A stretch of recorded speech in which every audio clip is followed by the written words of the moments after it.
Hello guys, good morning. સવારના વાગી ગયા છે 10 ને આપણો મોર્નિંગ થઈ ગયું છે ને આપણે રેડી પણ થઈ ગયા છીએ. રેડી થઈને આપણે કરી લીધા છે દીવાબત્તી, કેમ કે દીવાબત્તી તો કરવા જ પડે. દીવાબત્તી કરીને આપણે નાખી દીધા છે મશીનમાં કપડાં નાખીને હું વહી ગઈ હતી મારા માટે નાસ્તો બનાવવા. પછી હું બેસી ગઈ હતી નાસ્તો કરવા. નાસ્તો કરતી હતી ત્યાં મને ખબર પડી કે આજે પણ આપણે રોટલી કરવાની જ, તો એ પણ આપણે કરી નાખ્યું જલ્દી. રોટલી કરીને આપણે આપી દીધું જકુને જમવા. જકુએ પણ જમી લીધું. પછી હું પણ બેસી ગઈ હતી જમવા. જમીને ઊભી થઈને હું વહી ગઈ હતી અગાશી ઉપર કપડાં લેવા માટે. કપડાં લઈને આવીને હું તો સૂઈ ગઈ હતી. સૂઈને જાગી તા તો મને ખબર પડી કે આજે પણ આપણે આરતીમાં જવાનું હતું, તો આપણે થઈ ગયા હતા રેડી. આપણે આરતીમાં પણ આવી ગયા હતા. તમે પણ જુઓ કેટલા મસ્તીના ગણપતિ બાપ્પા છે ને.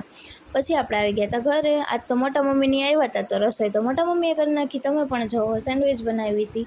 પછી અમે લોકો બેસી ગયા હતા જમવા. જમીને ઊભી થઈ તા તો બારે કેટલો જોરદારનો વરસાદ આવતો હતો. તો હું તો આ વરસાદ એન્જોય કરતી હતી. આવો હતો આજનો મારો કંઈક દિવસ. આ મિની વ્લોગ તમને કેવો લાગ્યો તમે મને ખૂબથી જણાવજો. આપણે મળીએ કાલના મિની વ્લોગમાં. બાય.